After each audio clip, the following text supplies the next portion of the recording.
What is up, everybody? Welcome to the show. Very excited for our guest today, a dear friend of mine, one of the greatest drummers on the planet. You've seen him play with everybody. Justin Bieber, Usher, Mary J. Blige, name an artist, he's on it. He has no days off. The fact that we got him here today is a miracle. Ladies and gentlemen, Devon Stixx Taylor.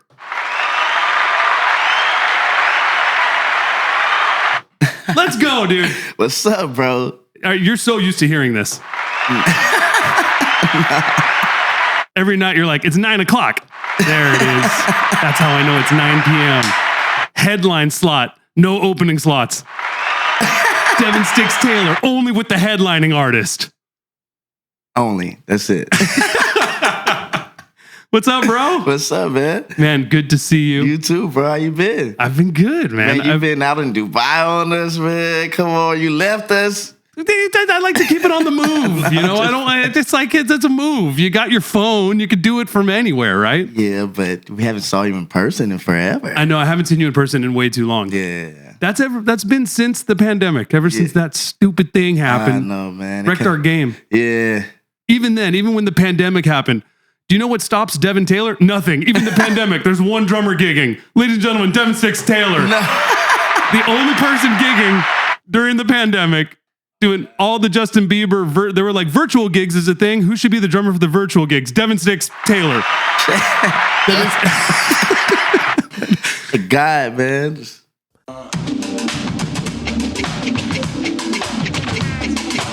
Everybody who grew up with me, you know, I have always been like, go.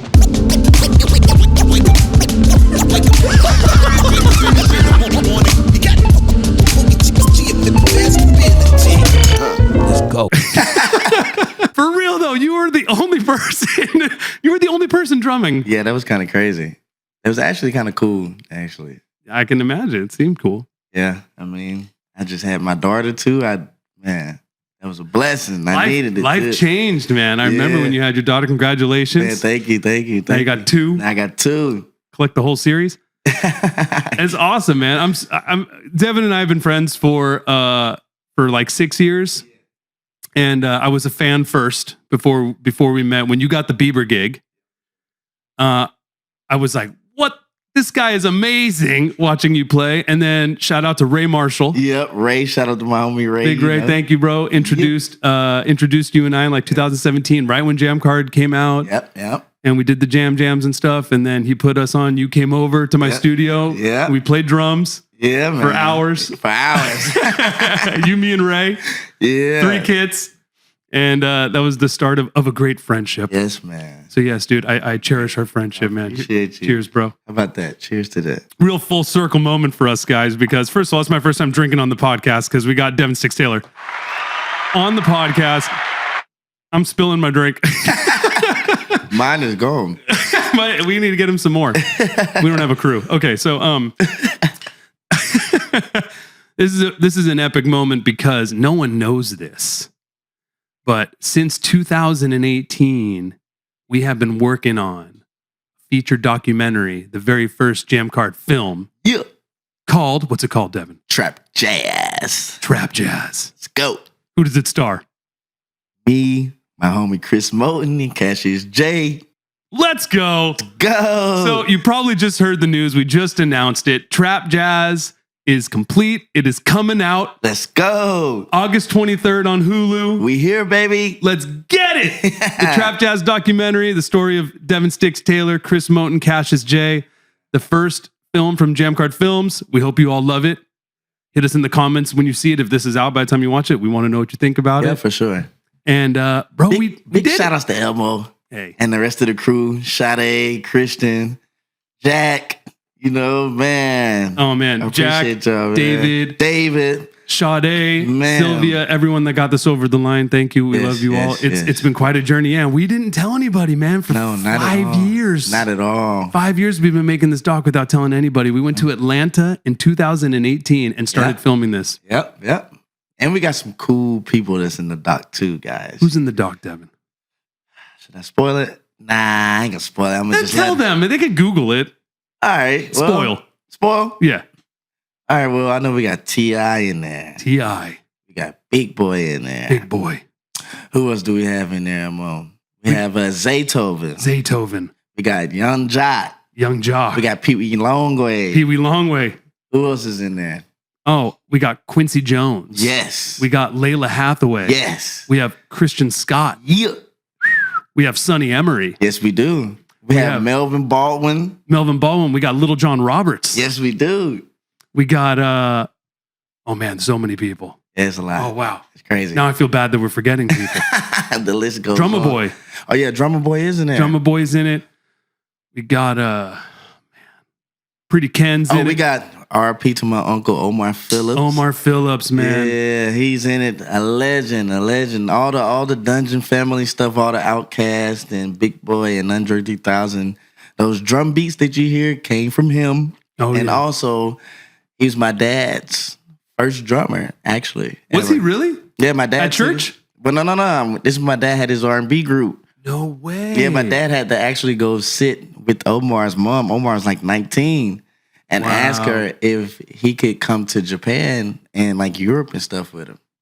Man, big shouts to Omar Phillips. When we were filming the movie, Omar's spirit, when we were on set every day, it was cool. Just his big smile. Yeah, man. He lifted up the film, just everyone around him. Everyone. Yep. He was such a big contributor to this film in terms of his energy and his enthusiasm for it. He was like, man, you got to get.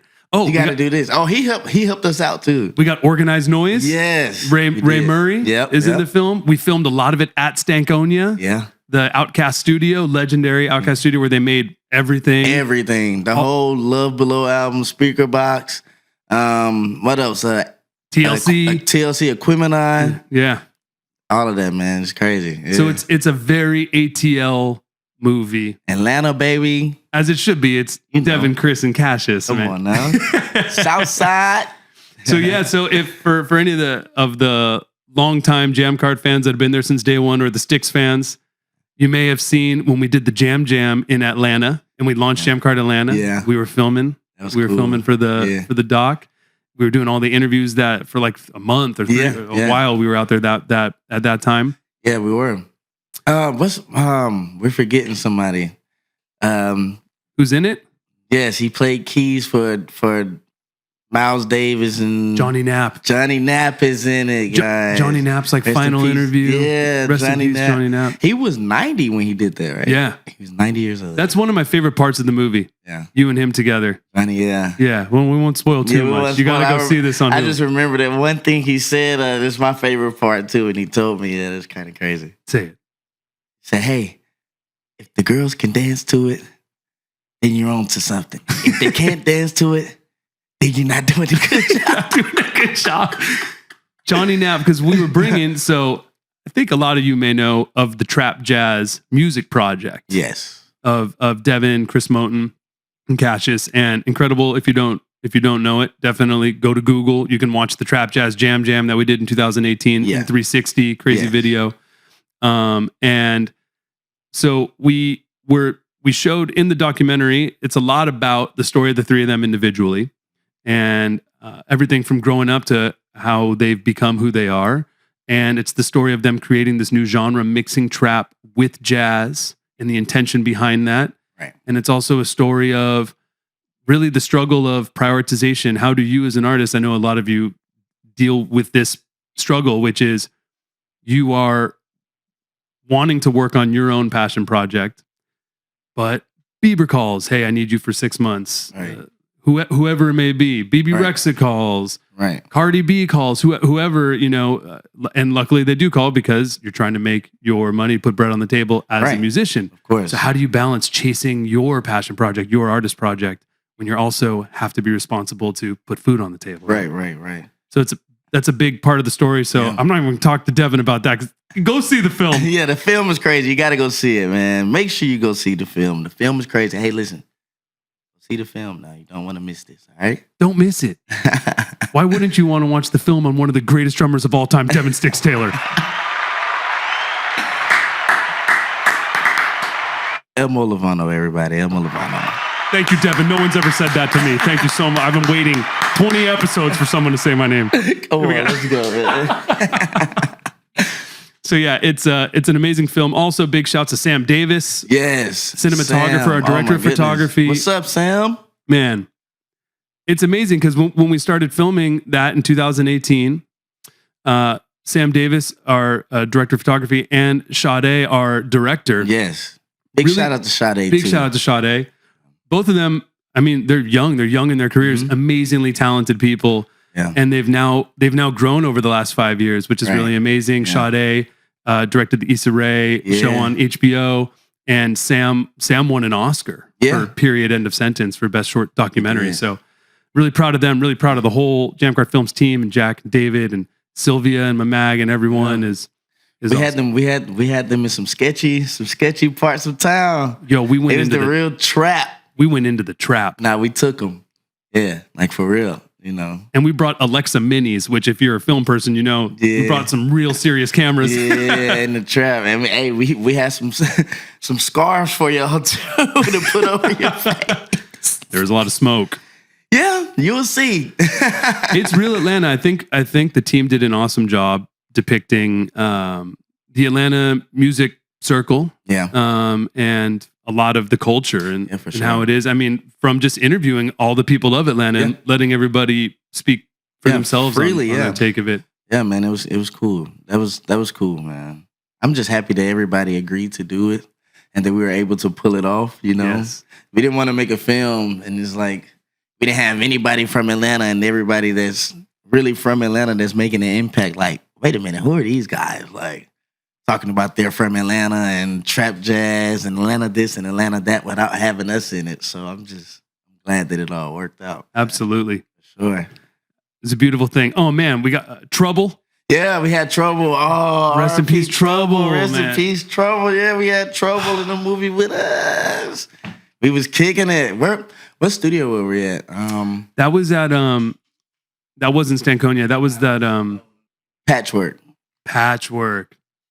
Filmed it at Patchwork as well. The Patchwork. Right by the Shell and the McDonald's, Waffle House, the Crystals across the street. And another name I'm blanking. Come on. See, it's because Devin got me drinking. I'm not a big drinker, guys. Give me some then. Yeah, pour a little. Thank you. There we go. There you go. Who else was the guy, the record label producer, legendary, did TLC? Heavyset guy. Oh, Jazzy Faye. Jazzy Faye. Yeah, Jazzy's in the film too. Got Jazzy Faye in the film. Jazzy in there. Yeah. Yeah, for sure. Jazzy. Pretty good. Yeah, it's pretty good. Jazzy, I actually just saw Jazzy a couple of weeks ago at the Usher residency, at the Maui residency. Amazing. Yeah, and we were talking about it a little bit, man. That's awesome. I'm excited for everyone to see it. Yeah, he's excited. He's excited, man. See, in this moment, only I have seen it. Even Devin hasn't seen it. Yeah. Can't wait. Also, big shouts to talk about the musicians. Justin Gilbert. Yeah. Of course, CJ. Of course, CJ Thompson. CJ Evan Thompson. Bryce. We had Julian McGuire, a.k.a. Jules, that Jules plays the with Wolf. me. Yeah, Jules the Wolf with Bieber, and he played with me, Music Soul Child, a lot of people. And he's his own artist, and he's very amazing. He's great singer, rapper. Shout out to Shad Marshall, Shoddy Body, my brother, you know, on bass, holding it down. Jordan Hemby, for sure. Who else played with us? The whole horn section that played with us were amazing. I know a lot of them were friends of Chris, but I knew them too as well, but I'm going blank on their names. But shout out to everybody that played with us. And I want to give a final shout out to, this is like 30 minutes of shout outs about the film, but we're excited. Yeah. This is our first film. Man, the first one. It's crazy. Devon Stixx Taylor feature documentary. Let me tell you, this isn't like you see it on YouTube documentary. This is it's movie. like a real movie. This is a real movie. I hope you all love it. I think you'll be like, wow. Yeah. Like, it's really engaging. It's deep. These guys are amazing. Of course. Yeah, of course. You get to see Stixx go crazy, of course. But yeah, it's the whole Atlanta scene. Shout out to all the Atlanta musicians, especially my OGs, Mark Mays. Right. Shout out to Mark Mays. Shout out to Rick Jordan. Shout out to Paige Cooper. You did. Jay Troy. Man. Pastor Troy. Pastor Troy's brother. Yeah. Well, Pastor Troy's in it too. Oh, yeah. Shout out to Troy Pastor and Pastor Troy. Troy. Yeah. All the Troys. Yep. Benny Rogers, he's from Cali, but he was living in Atlanta at the time, and he came through and kicked it with us. So shout out to Benny, that's my big brother too, you know. Shout out to LeBron on drums, you already know. The best to do it, coming out of the A, him and Paige, man. Those are my guys right there. Big shouts to Pastor Taylor. Yes, my dad, of course. And Stephon Moten. Yes, and Chris' dad, of course. Big part of the story. Yeah, definitely. Big part of the story. My dad is my biggest inspiration, him and my mom. So big shouts out to dad and mom. Love you. Can't wait to see you. Man, I can't wait. So y'all, August 23rd is the premiere. Down. Comes out on Hulu. Mm-hmm. If you're in LA, we're doing the premiere at the Ace Theater that night. Yeah. It's going to be big. And guess what? We're performing too. It's a secret. But now you know. So if you can get on that guest list, no +1s though. Okay. No +1s, nah. So yeah, I mean, dude, I feel like I want to get you guys back on after it comes out. Yeah, we gotta get everybody on. We gotta get all of us on. Yeah, all three. So for that, okay, so we'll close the chapter anyways. We're really excited. August 23rd on Hulu. Trap Jazz, the documentary. It's out. Let's get it. Let's get it, baby. We outside. Go watch the trailer now. Woo! Link in bio. Okay, so now let's go to Devon Stixx Taylor, one of my favorite drummers in the world. All right, let's go. Bro, what does it feel like to, okay, let me take a step back. So I watch you play, whether it's in person or on Instagram or whatever I'm doing, and you are just so proficient. Like, just what comes out of you, it feels like it never repeats. There's so endless licks, and the pocket is so tight. What does it feel like to be you when you're going off in those moments? Man. It feels amazing, actually, because I play from like a very deep place in my heart, you know what I mean? And however I'm feeling, whatever I'm going through that day or that week or that month, whatever, it's going to come out on the drums, you know what I mean? So that's how I do all the time when I play, man. Like, whatever I'm feeling, you're going to feel it on the drums, bro. So it feels crazy, actually. Like, it gets overwhelming too, because sometimes I actually shock myself. Like, man, I didn't think that I could pull it off, but it actually happened. So are you trying things intentionally that you're like, let me try that? Or is it just you tapped in? It's just me tapped in. Yeah. Yeah, man. It's just me tapped in.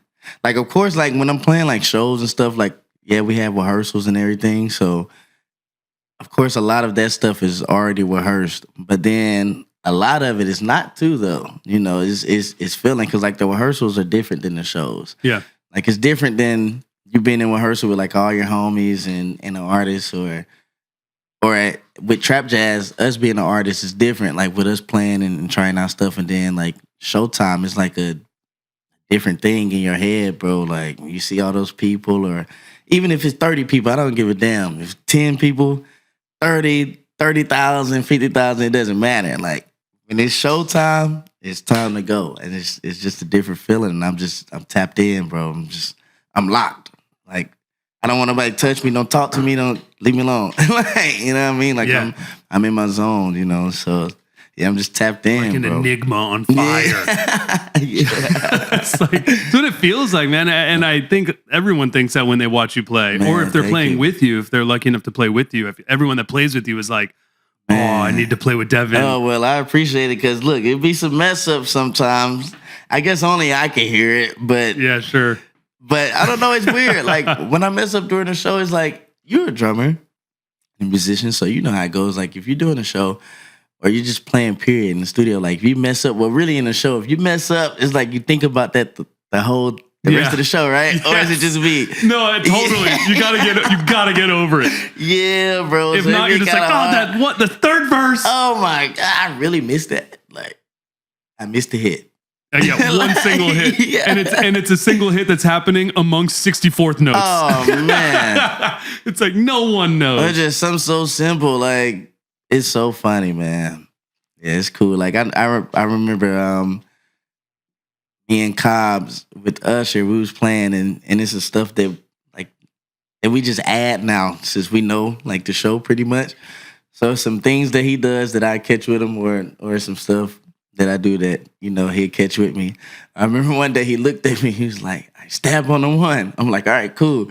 We playing, and I missed it, bro. He was like, bro, what the fuck? And I thought about it the rest of the show. I'm like, man, I'm sorry, bro. But yeah, man, it's cool though. Meanwhile, the audience is clapping on the 1 and 3. Right? They don't know nothing that's going on. Like, no. They don't know nothing. You're doing it wrong. Yeah. Yeah. They don't hear that mess up. Nah. You gotta let go of the mess up. Yeah, I know. Immediately. Man. I gotta get out of my head when it comes to that. Just treat it like jazz, right? If you mess up, you just act like cares? you act like you don't, and then therefore it was intentional, and then therefore you're like, I meant to do that. I meant to do that, guys. Jazz, baby. Jazz, man. Comes and goes. Matter of fact, let me hit one of those jazz cigarettes. Yeah. Yeah, man. So I think a big part of your playing that makes you so special as a drummer analyzing you is your foot. Oh, yeah? You have such a strong kick. Oh, man. Thank you. I appreciate it. When you're doing all these crazy combos and your fills and everything, like your foot, and I've sat next to you many a time and just watched your foot just be like, and so hard, man. Yeah, man. And you're not a big guy. Where does all the power in the foot come from? I don't know. How do you get the kick drum so loud? Hey, man. I don't know. I guess I drinking milk and I ate my Wheaties when I was younger, I guess. No, but you were you were even smaller. You were little sticks back then. I don't know. Maybe it comes from like playing at church too. Cause like we didn't have microphones on like a lot of our stuff. And my dad, he always wanted me to play hard. Like I can't feel you. Like I can't feel it. You know what I mean? And a big thing was for him, he was like, yo, just stay in the pocket. Like he used to tell me all the time. Like, don't leave. And if I got out of there, he'll put his hand in there and be like, come on. But he was just like, bro, I can't feel you. You got to play harder. And then even with playing with my uncle, Pastor John P. Key, shout out to Unc. What's up, Unc?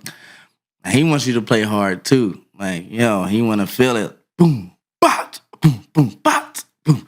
Like you got to, I don't care if it's no mics on the drum and there's 10,000 people out there, they need to be able to feel or hear something, bro. So I guess it just came from that.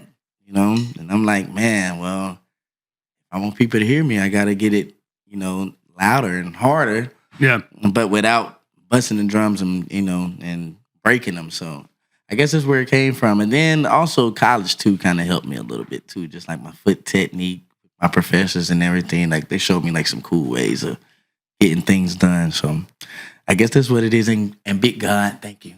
God bless you with that foot. Where'd you go to college? Atlanta Institute of Music. Nice. Yeah. So that was cool, man. I swear drummers are going to be like, yeah, it's that foot. Man, listen, I appreciate it. That's the kick power. Hey, man, I'm still struggling with it every day. No, you're not. Yes, I am. You keep shining. I saw the clip of you with Mary J. Blige the other day, and I'm like, there he is. Nah, man. There he is. Or it's like you go and see the Justin Bieber show, and it's like a drum solo. No, it's not. It's like a music. I mean, it's very musical. Yeah, it's very musical. It's very, very musical. I don't mean that at all in an overplaying way, but what I think that's actually what's so great about your playing. Thank you. Is and it speaks that Bieber would allow it, and Harv. Big shouts to Harv, right? Big shout out to Harv. It's like you play a lot of notes, like, and with the Bieber, even with the Bieber show being a pop stadium show, you are going off. Yeah, but it fits, and you can tell that it fuels the whole stage, including Bieber. Yeah, for sure. And shout outs to Bieber, like you said, and shout outs to Harv. Like he literally allows the band and he trusts Harv to just do whatever. Like, man, I trust y'all. Like, go ahead, just go crazy. I'm with it. But most of the time, like the arrangements, they'd be kind of crazy, but then they're compressed too, like a little bit, man. And we'll be in rehearsals. I try to play something big, like blah, boom, boom, boom, boom, boom, boom. Harv would look like, bro, we don't want to hear that. That's not Stixx, bro. Come on, bro. Come up with something else. Then I'll play something else, and Harv would be like, we just keep running the same part, which is kind of cool. But yeah, man, big shouts out to them. Like they let me explore and just find cool ways to be me, but also to be, musical and transparent to where everybody else can understand it. Even if you're not a musician, like it doesn't feel like it's just a lot. Like, man, the drummer's up there going crazy. No, it's like that was actually kind of cool what the drummer did, and it stood out. Super entertaining. Yeah. And you can tell Bieber feeds off it. Oh, yeah, he loves it. You can tell that We the Band, Bieber's band featuring Stixx, he's loving it. Yeah, He's sure. loving it. He Yeah. wants that he's That like, you energy. can tell he's surrounded in it. It's amplifying him. The Yeah, whole for sure. band is vibing. Yeah, all the you whole guys band. are, Everybody's you guys have dancing. such great energy. Oh man, yeah. Especially like Harv, Jules, O'Neal, Tay, you know, even Zach. Yeah. You know, like, man, it's just the energy is crazy. Like, it's just crazy. I was telling my friend the other day, I'm like, man, I just miss playing with the boys. Like, Yeah.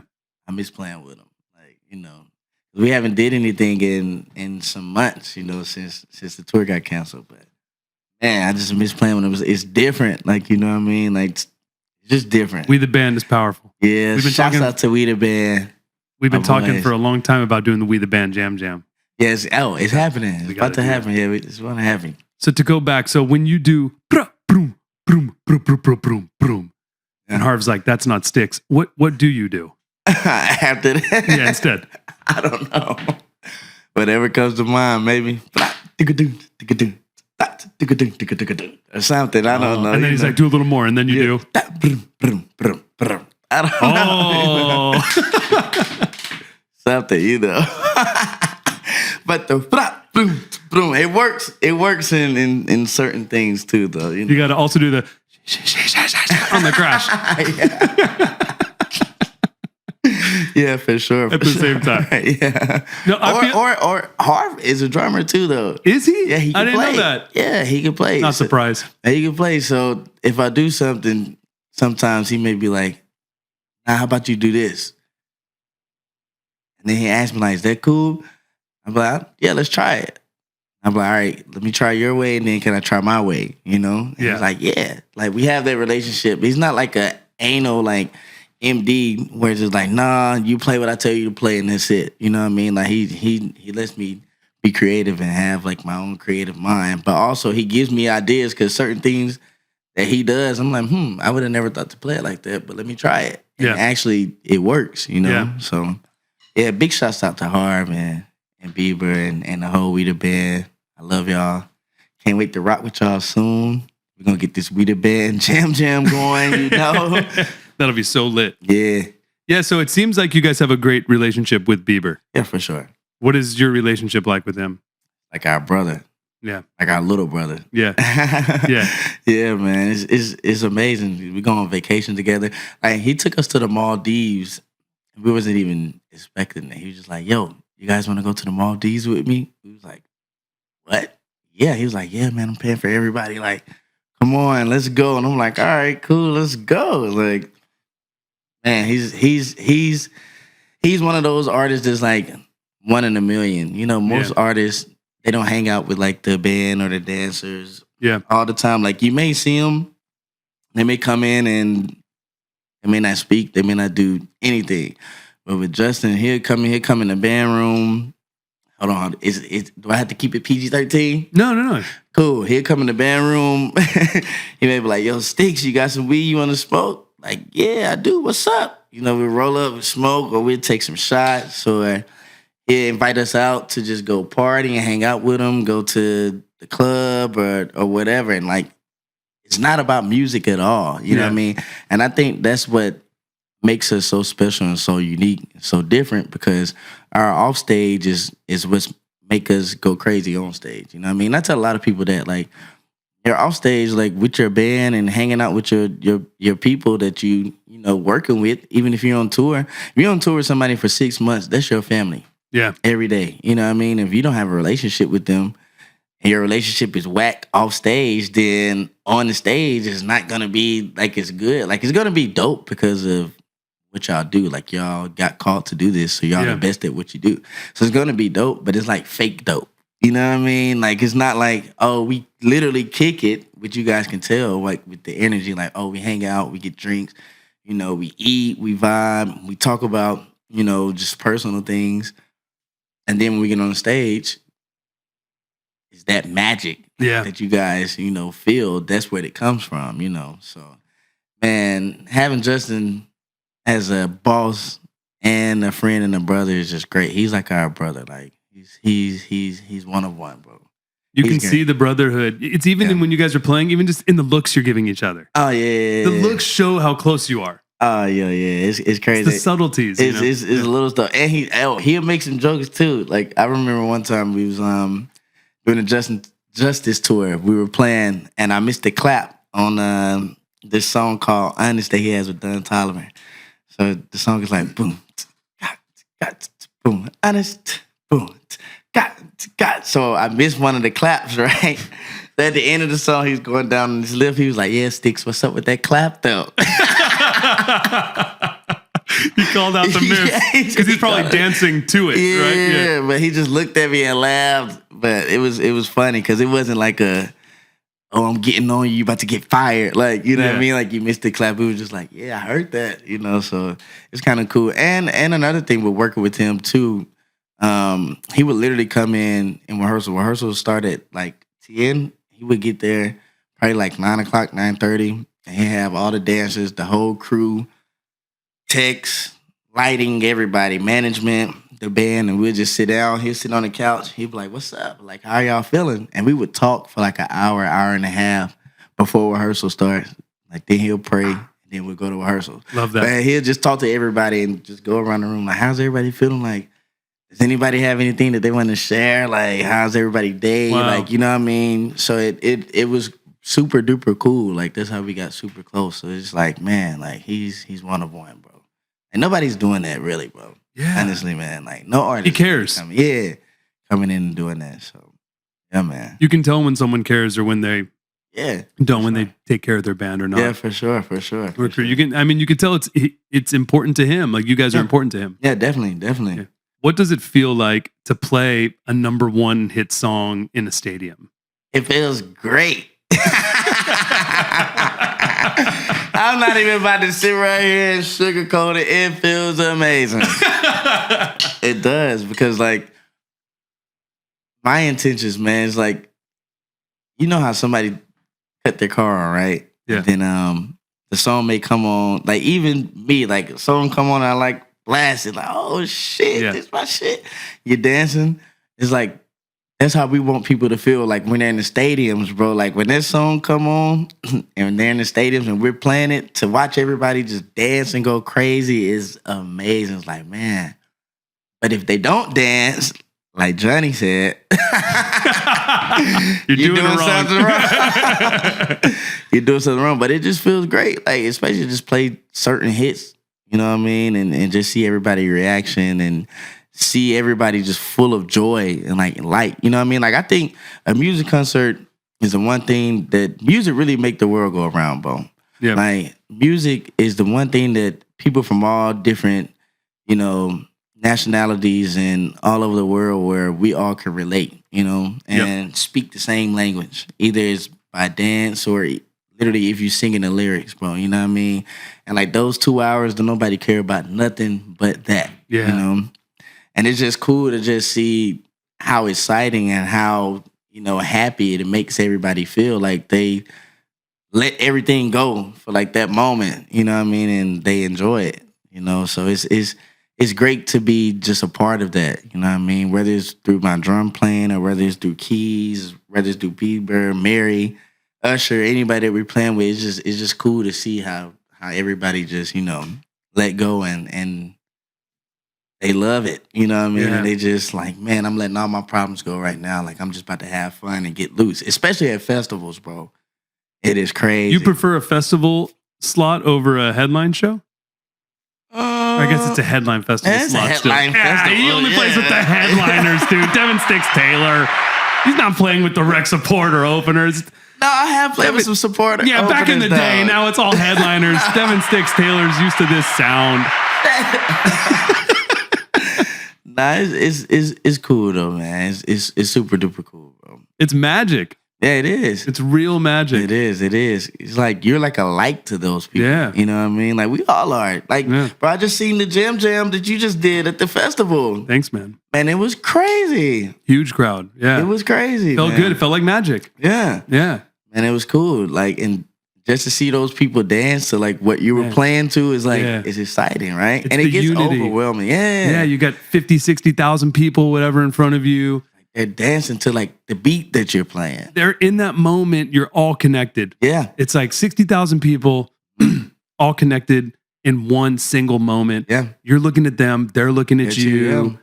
They're bouncing to the same tempo that you're laying down. Man, it's crazy. Yeah. And they're smiling. And they're smiling. And you're smiling. Yep.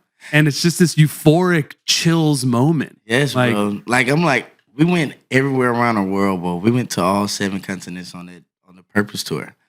And literally, like, each continent, you know, they can't speak English. You know, some can, but they can't. But everywhere that we went, bro, they were singing all the lyrics. They may not be able to say, "What's up to us? How you doing?" in English, but they were literally singing everything, bro. It's amazing. And it was like a unity thing. Like I remember we played in Santiago, Chile on the Purpose tour. And that's like the closest I think that Argentina or like the Argentinians or however you pronounce it, they were able to come to Santiago because Justin was banned from Argentina. Wow. Because they said that he started a riot. He had got sick and he threw up during the show. So he had to cancel. Like he was just like, bro, I can't do the show. Like I'm sick. You know what I mean? So like our manager and everybody had to come out, and halfway through the show he had to cancel it. But it started like a huge, you know what I mean, like riot or whatever, huge thing. So he was banned from there. Some other stuff happened, but literally that Santiago show, like people from Argentina and Chile, they were there, but Chile and Argentina, they don't get along. But during the show, bro, it's like everybody was united while we were playing for those 2 hours. Bro, as soon as the show was over, it was like chaos, bro. Wow. Like it was crazy, bro. Like they were chasing us, bro. I remember they were chasing us, bro. They caught up to like the band and the dancer like van, bro. Like we were like at a red light or something, bro. And they were just like pushing our joint, like, cause they were just so excited. You know what I mean? Like that we were there, bro. They was pushing, like, bro, they always flipped the van over and everything. Like it was crazy, bro. Like he was like, I'm talking about fans like running, like chasing after the cars, bro. Like it was crazy. I'm talking about like hundreds of people though. Like it was crazy, bro. Yeah. So like that's why I'm like, yo, music, like when you're playing in that moment, it's great. Great, bro. It's you know, you're doing something right, I feel, you know. Do you realize how lucky you are? Yes. How blessed I am too. How blessed you are. Yeah, man. Absolutely. Yeah, definitely. Man, I done did some things in life where I know that I shouldn't even been here right now. Especially you been in the trap with us, bro. You see where we come from with my family and everybody. It's just kind of crazy, you know. Man, it's a crazy thing. I would love to talk to you about because I'm from LA, born and raised in LA. Yeah. So, and I've been to Atlanta on tour, but I'd never spent a month in Atlanta. Yeah, for sure. That was my first time being there for a month. And then on top of that, that's my first time kind of being able to timestamp 5 years of Atlanta from 2018 to now being 2023. And since we started filming the Trap Jazz documentary with you, 5 or 6 people have passed. Yeah, man. It's been crazy. It's crazy. Like bro. From the documentary from Atlanta. And like, that was really eye-opening to kind of be like, wow. And we talk about that a lot in the film. In the interviews, it comes out. Yeah, man. You know, just death being more regular. Yeah, bro. Like, and it's like it's just getting crazy out here in the world, bro. Yeah. Even especially in Atlanta. And it's like the younger generation too. That's why I'm like, man, for us, like we could, I don't know, I have a story that I could tell everybody, like, yo, like you can make it by playing music, bro. Like you don't have to be doing all the extra shit that everybody else is doing. You know what I mean? Like you can make it. Like if you have a dream, you have some goals, can't nobody tell you. Like my biggest thing, I say this all the time. Can't nobody tell you that you can't do something. You know what I mean? Only you can tell yourself that you can't do it. You can do whatever the fuck you want to do, bro. If you want to be an entrepreneur and build big ass mansions, or if you want to be a musician, you want to be an actor, if you want to, you know, be a real estate guy, it doesn't matter. If you want to write music, if you want to do whatever the fuck you want to do, bro, you can do it. You can't let other people dictate like your life and what you want to do. Can't nobody tell you, oh, nah, you can't do that. Yes, I can. And what's stopping me from doing it? Yeah. You know what I mean? Of course, certain people, they don't like have the opportunities that we had, you know, but still, it's not an excuse for you not to be able to do something, you know? Yeah. So it's just crazy, man. I tell everybody, whether you're young, old, or not, bro, you can do whatever you want to do. Like, don't let nobody tell you that you can't do something. Can't is not even in our vocabulary no more. Get the word can't out of here. You take can't, ball it up, get a picture to send it to you, boom, and you slap that bitch all the way somewhere where you never gonna see it again, you know?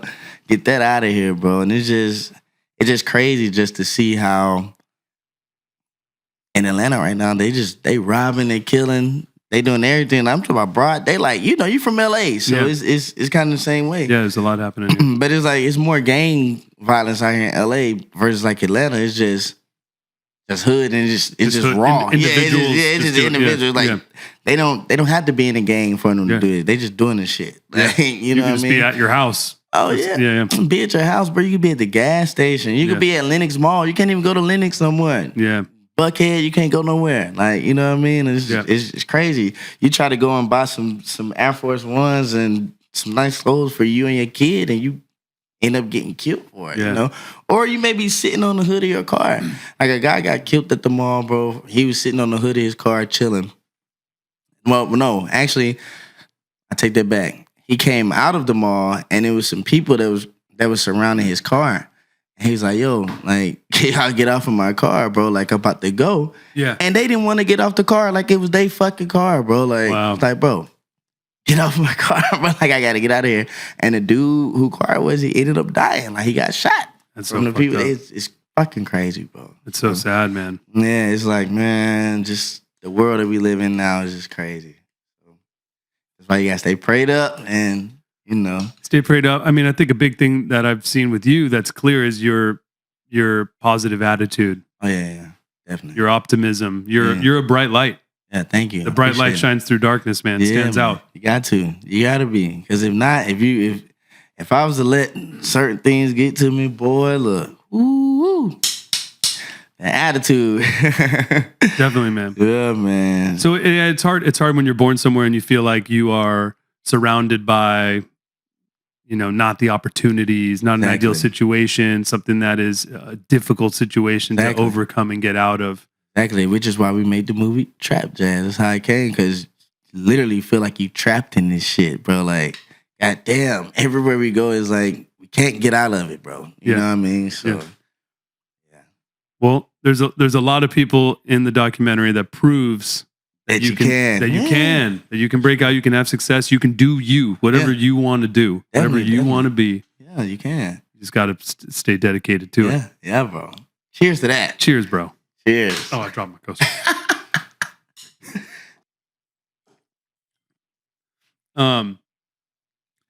So yeah, man, I feel incredibly lucky to be able to live the life of music and create.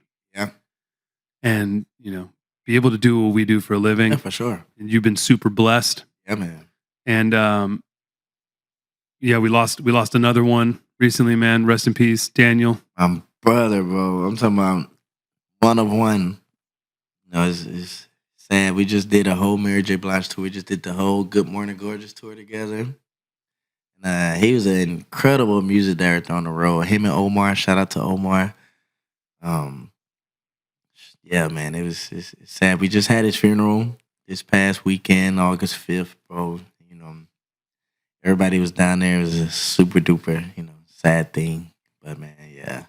R.I.P. to Daniel Jones, man. Gone but never forgotten, bro. One of the greatest keyboarders and piano players to ever do it. If you don't know who Daniel Jones is, by the way, Janet Jackson's music director. He was Keisha Cole's. He plays Justin Timberlake. Mary J. Blige. I mean, the list goes on. Like, he's incredible. He's a part of BBE. Adam Blackstone's. Yeah, Adam Blackstone's guy. But he was just like a real big brother, and you know, and friend to me, man. And I hate he's not here with us anymore, man. I'm so sorry, dude. Yeah, man. Thank you, bro. I'm definitely gonna miss him, bro. We were literally just talking about having Trap Jazz come to Dallas and do some stuff because that's where he's from. So yeah, but I'm gonna miss him, man. Yeah, for sure, bro. He's so funny too. What's a good memory of you and Daniel? Man, I have a lot, bro. It's a lot of them. Daniel, he's crazy. Let me see. I guess a cool memory was on the Good Morning Gorgeous tour. We was in rehearsals in Atlanta. with Mary J. Blige? Yeah, with Mary. We took him to this pizza place. Me, him, and Omar went. And come to find out, Tim Stewart, Johnny Good, all of them, they were there with Lady Gaga, bro. We all went. We had some drinks, you know, man. Daniel ended up meeting my cousins and everybody. And when I tell you, like, we just got hammered.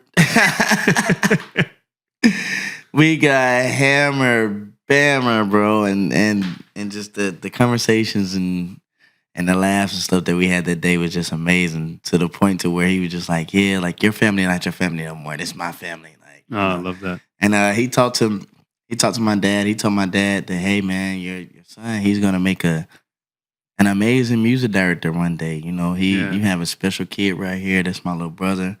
I love him to death. We got him, you know. And my mom, she from the hood, man. You know, so she kind of hard. She be like, yeah, if you gotta bust him upside his head, go ahead. Like, I'm giving you permission now. Like, knock him out. So then you're like, yeah, you hear that? I'm just like, oh, shut up, bro. But yeah, man, that's probably one of the funnest times that I've had with him, like, with all of us together, man. So that was kind of cool, man. Yeah, man. So R.I.P. to my brother. Daniel Jones, man, sending a ton of love to his family. Yeah, man. And you played at a service? Yeah. We just played. Me and Sput just did like a musical thing, and all the homies, actually, Cleon, who was there? Frank Mocha, Lil Marcus, JR, my tech, D-Cops, who else? The list goes on and on. Yeah. His nephew, Darian, that's like my little brother. He's up and coming in Dallas, but he's like 19, I think. He may be younger than that. He might be 18 or 19, but he up and coming, crazy drummer. Mike Mitchell. Yeah. Like, yeah, man, we all just celebrated life with him and just, you know, lifted them up and sent them off and sent them home, you know, good, man. So, yeah, bro. R.I.P. Daniel, man. My guy. Man, bro. Rest in peace. Rest in peace. He is missed. You can feel the void in the community for sure. Yeah. Yeah, he was one of one, too. He was a one of one, bro. I'm talking about, I remember being in rehearsals just with him and Omar. They were getting like sounds together. And of course, we had Monty too, Monty Newble. You know, shout out to Monty Newble. But those three in rehearsals, bro, just literally listen to like the records and then watching them program, because like we had a day to just program. Just watching them program their sounds and just detune certain things, or even if we're playing and we learn something new, just to watch them, they'll listen to it and then they'll go and just get the sounds, and to hear them play the actual songs and the records, like how it goes to where it sounds like it, bro. It was crazy. I'm talking about to the point to where I remember Pro Tools went out at the Atlanta show, actually, with Mary J. Oh, damn. Pro Tools went out on one of the songs, bro. And she turned around, she looked at us, she was like, y'all better play something. She was like, y'all better come on, play something. And literally, like, we counted it off and we played like 2 songs, bro, with no Pro Tools, and it sounded just like the album. Wow. No lie. Like, sick. No, I'm talking about, it sounded just like the album, bro. And it was crazy. Like, she even looked back at us and was like, yeah, like, my guys right there. You know? But yeah, man, just to know that they were just that professional and they were just that, you know, nerdy about their craft, and they wanted it to be right. Well, he wanted it to be right. You know, it was just crazy. Like, man, I'm like, damn, this is crazy. Like, I'm playing with the legend. You know? It's my guy. I always wanted to play with him. And what's crazy is when we were doing Essence Festival, it was just me and Omar and Adam. We played with Nicki Minaj, Essence Festival. And we headlined it with Nicki. And I think we played on a Friday, and I think Janet played like that Saturday. So we was all in New Orleans kicking it. And Omar was just like, bro, I got to get you and Stixx. I got to get us all on something, bro. All 3 of us. Just so happened later on, a couple of months later, Omar called us and asked us both to do Mary J with him. So that was kind of cool, bro. Like, you got to do it. Yeah, I got a chance to do it. So That was my one time doing it, man, with them, and it was kind of crazy because me and him was just talking about, bro, we gotta run it back. That Mary J tour was crazy. He was like, yeah. He's like, yeah, in due time. He's like, we gotta run it back though. I'm like, yeah, we gonna run it back. But yeah, man, that's kind of cool, Rest in peace, Daniel, man, my brother. I love you. I miss you forever, and we steady going strong, and we're gonna be here for you, and we're not gonna let you down, bro. You already know, man. So, R.I.P., man. Well, I'm sorry for your loss, bro. Man, thank You and everybody in the family. Man, Cheers in honor of Daniel. Cheers in honor of Daniel Jones, man. Cheers. With unfortunate death, we have to talk about fortunate, blessed life. Yes. You're a dad now. Yeah, man. Congratulations. Amazing. Couple years in. Thank you. Yeah. How, with your touring schedule, you're gone all the time. All the time. How do you balance that, man? How do you handle fatherhood? Well, it's hard. Kind of hard, because I had to miss my oldest daughter's birthday twice. I think I missed her birthday twice. I think I caught her first birthday, and then her second and her third birthday, I wasn't able to be there. I may be wrong. Everything is kind of blurred when it comes to certain things, because like you said, bro, like I've been gone, and we wake up in a different country or a different state every day. Like I go to sleep on the tour bus, wake up, where we at? Oh, we're here. I'm like, dang, we was here. We were just here yesterday. Like, all right. So it's kind of hard, but the good thing is we have the day and age of iPhones and iPads and computers and everything to where we can FaceTime. But then the good thing is, like, I still get to talk to them on like FaceTime and stuff like that. So that's been kind of cool. And then another cool thing is with my baby girl, Noku. She's only 1 year old. She lives in Vegas and whatnot. So I've been able to see her, not as much as I would like to, but I've been able to see her in Vegas since I've been doing the My Way residency. With Usher? With Usher, but that's been kind of hard too. So, it's kind of hard balancing it and just, making sure everybody happy, because at the end of the day, like with me being a father, like I want to be, prevalent in my kids' life. Yeah. You know what I mean? So just been doing the best I can to make it happen. And also, God know what he's doing. You know what I mean? So like he never gives you more than you can bear. So it's been kind of cool. It's been challenging, but it's been cool. Just balancing out that schedule where at least, all right, cool. If I know that we have these off days, or I know that I have this going on, all right, at least take 5-10 minutes, call your baby, at least tell her, hey, good night. I miss you, daddy, miss you. Or if I have an off day and I'm in Vegas, with my newborn, I'm like, hey, could you bring her over to the hotel to see me? Like she can hang out with her and her uncle. I mean, she can hang out with me and her uncles, or whoever. Like at least just let me get, like, I don't care if it's like an hour or two. Yeah. I don't care if it's 20 minutes, 10 minutes. Let me just give her a hug, tell her, hey, kiss her, and then if I gotta go to work, then I gotta go. So. Yeah. I try to balance it out like that way. But yeah, man, it's been hard though. But I mean, we here to do this, and I feel like The sacrifice of being a touring musician. yeah, and then also by the time 5 or 6 or 7 years go by, I'll be able to just say, hey, I don't want to do this. I don't want to do this because I have my kids. They're older now, like it has to just make sense for me to leave the house.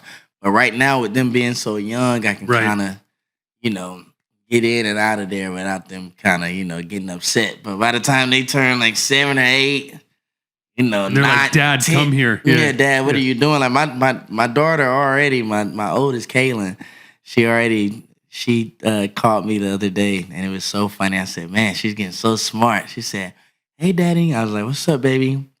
She's like, what are you doing? And I was talking to her, and she said, Daddy, why you didn't call me today? Like Oh, it's cute though. Yeah, it is. I said, oh, man. I said, I'm sorry. Daddy's been busy. She's like, okay.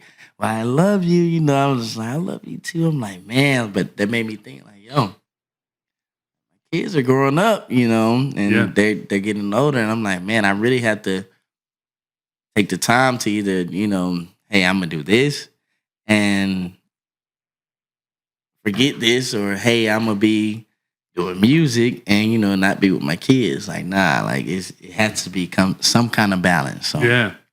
What's a lesson that you've learned already in being a father? Ooh, a lesson that I learned already as being a father. The biggest one is this life that you're living right now, it ain't about you no more. Yeah. That's the biggest lesson that I learned. Like certain things that I would do, like when I didn't have kids, like I can't just be like, all right, yeah, I'm just gonna go out and do that anymore, because now I have kids. I gotta think about them like, okay, what if you went and did this? How would that affect the kids? Yeah, that would be stupid of you to do that. You know what I mean? Like just it could be small things. Me drinking and driving or just anything. You know what I mean? Like, nah, don't do that. Yeah, don't do that. Yeah. All right. Kids, anybody that's listening, don't do, Kids, adults, anybody. We're drinking right now. I'm not about to drive. No one's driving. No, not at all. But he's gonna take a nap on the couch right after. Now I have a driver. Don't worry. But yeah, man, just it could be like the simplest things. Like, you know what? This money that I was gonna spend on me for some clothes or for some shoes or some drum stuff. How about I just put this aside and just spend it on my kids now? Like, it's just not about me anymore. Right. So that's kind of like the biggest lesson that I've learned. Like, hey, it's not about you anymore. Not just Devon Stixx Taylor. You know what I mean? Like, yeah, I had girlfriend. Like, all right, it's about me and my girlfriend, but no, it's just not about that anymore. Like, you actually have 2 kids. Yeah. So it's about your kids right now. Your life is not your life anymore. You got to make sure these kids are straight. Yeah. So that's the biggest lesson that I've learned with having my kids, and I love it. Great. Where do you live now? I'm bi-coastal now. Well, actually, I'm actually in the process of moving back to LA. Nice. So I moved to LA in 2015. Then I moved back to Atlanta in 2019 when I had my daughter. Yep. Yeah, but now since everything is just happening out here in LA, just Vegas and the movie stuff, and with my band being out here and everything, I'm actually in the process of moving back to LA right now. And especially with my daughter, she's older now. She's 3, she'll be 4 in September. So she's kind of older. Like I can get away from her. I don't have to be around her to where put her to sleep and do certain things now, know. And then also I needed to be back on the West Coast because Noku, she's 1. So I haven't got a chance to spend like a lot of time with Noku as I did with Kaylin. So I needed to be somewhere where I can be close to her too. And she's in Vegas. Yeah. So yeah, man. So if you technically, I live in LA. You live on a tour bus and an airplane. Or I live in Vegas. I live, You live in catering, bro. You live, but no. I'm in LA. Yeah. Mainly, I'm on the West Coast right now. Yeah, because I feel like you're one of the busiest drummers I know, man. In terms of your touring schedule is crazy. You're with like all the biggest artists. You're constant. I don't know how you're actually balancing all of it and your schedule. And I think a lot of drummers look up to you and aspire to be in the shoes that you're in, right? I appreciate it, man. And be able to jump from, okay, do Bieber, okay, Bieber's done, Usher, okay, Mary, okay, whoever else it is, and then all the other gigs too. I appreciate it because I still look up to a lot of the drummers right now. Oh, yeah. Like a lot of my OGs, man, from Aaron Spears to Gerald Haywood to Rex Hardy, Spanky, Ricky Lawson, Jonathan and Moffett. Who else did we got? Tommy Lee. Travis Barker,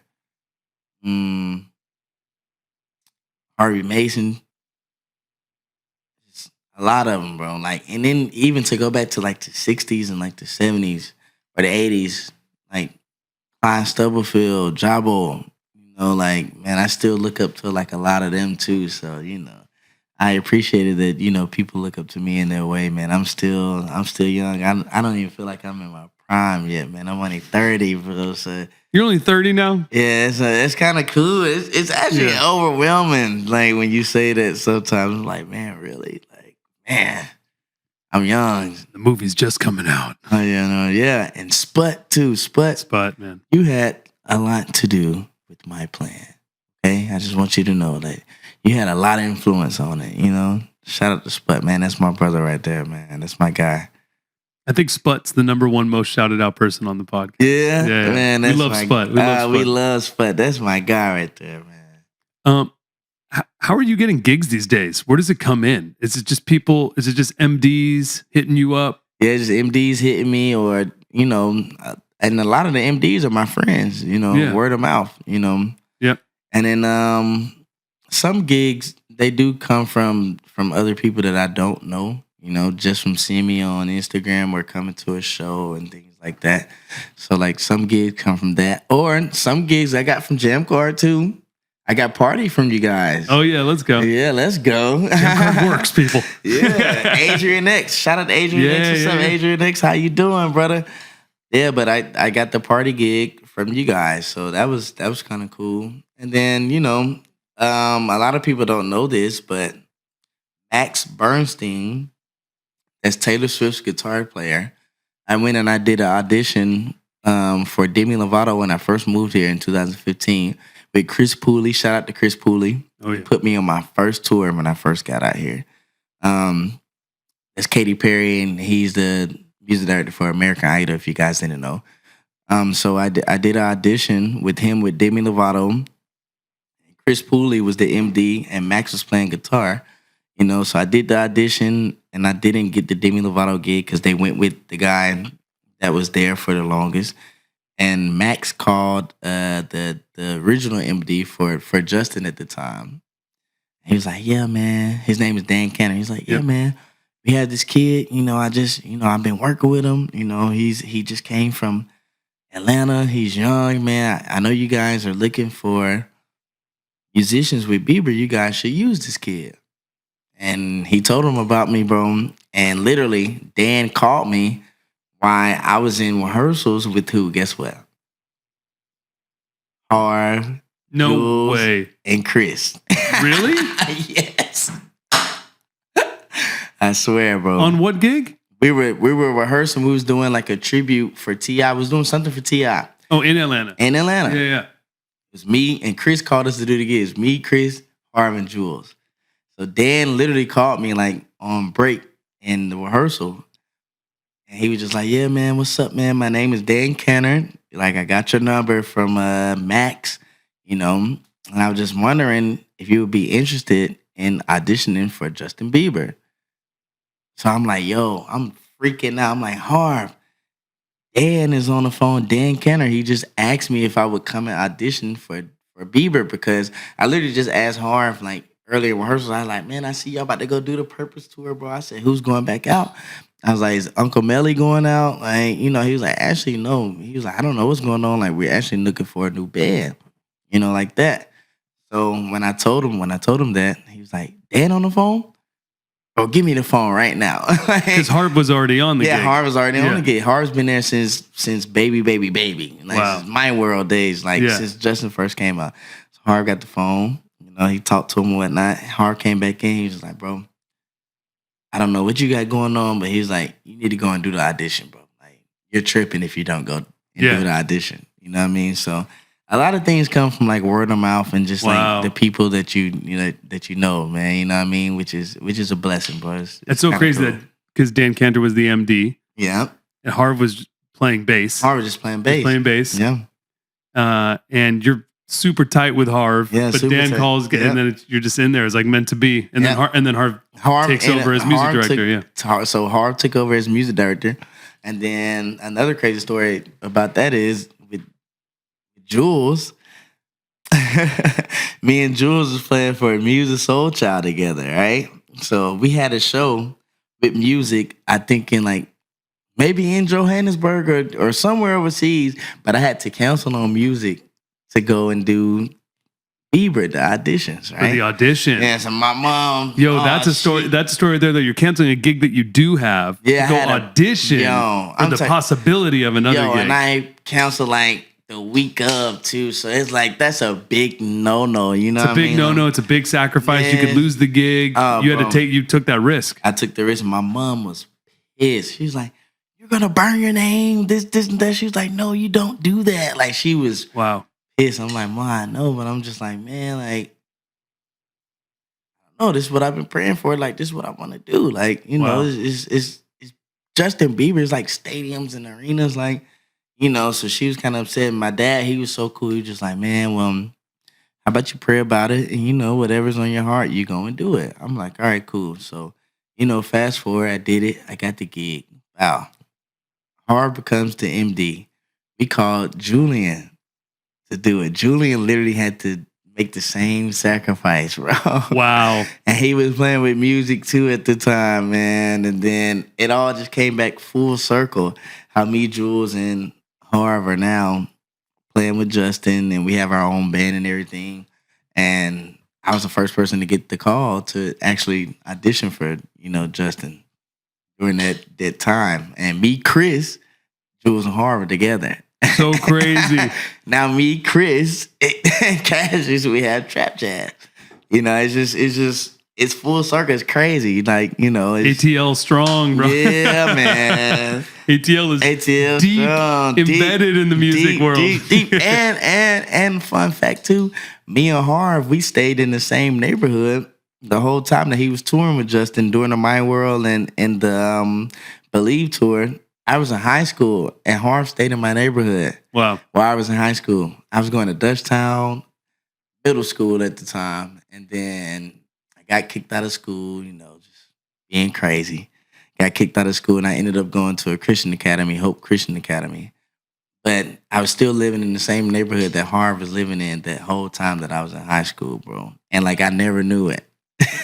Then we found out like later, you know what I mean? Like, so it was crazy. But Cash used to come pick me up in the neighborhood. He was like, dang, my homie Bernard stays over here.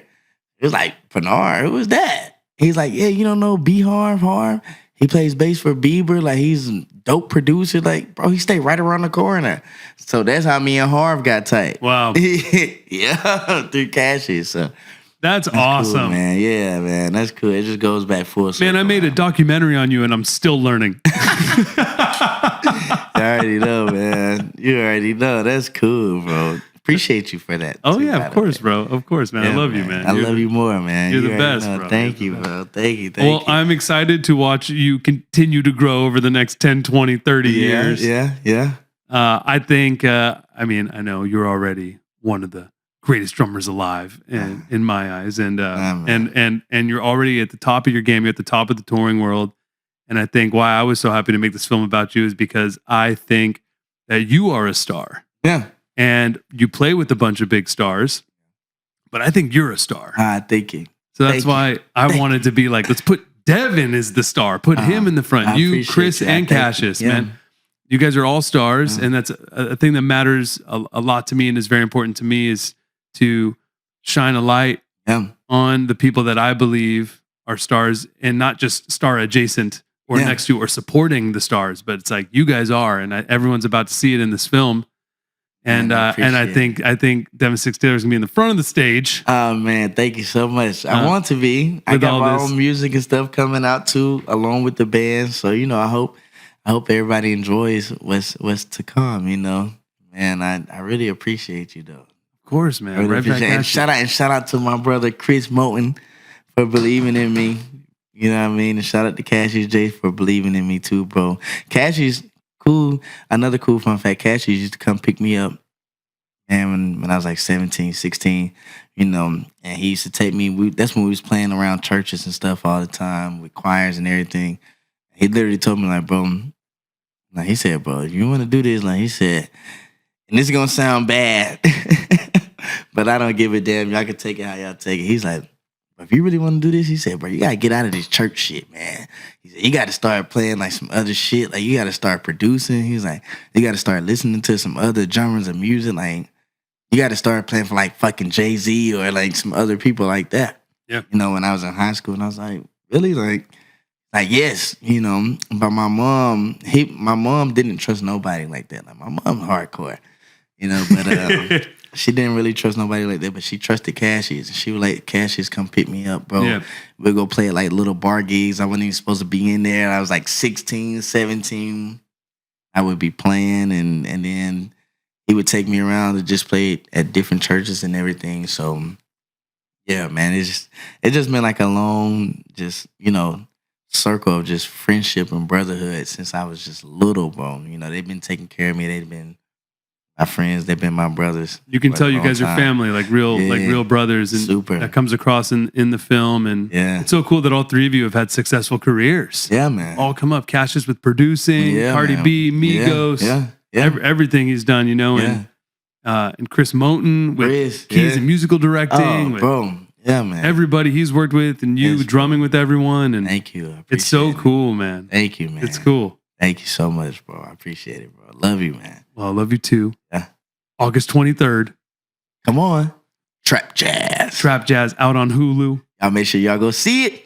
And if you don't have Hulu, I don't know, find it somewhere. If you don't have Hulu, go link up at your homegirl or your homeboy, your boyfriend, somebody's house, and y'all go watch it. Y'all pop some popcorn, smoke a joint, drink some shots, do something, and go watch the film. And you won't be disappointed. If you do watch parties, get your homies together, take photos of the watch party, tag me, tag Stixx, tag Jammcard. We'll share that shit. Yes. Want to see people watching this. We want to hear your thoughts. I hope you love it. We want your comments. We want everything. My first time making a film. Jammcard Films, you dig? Let's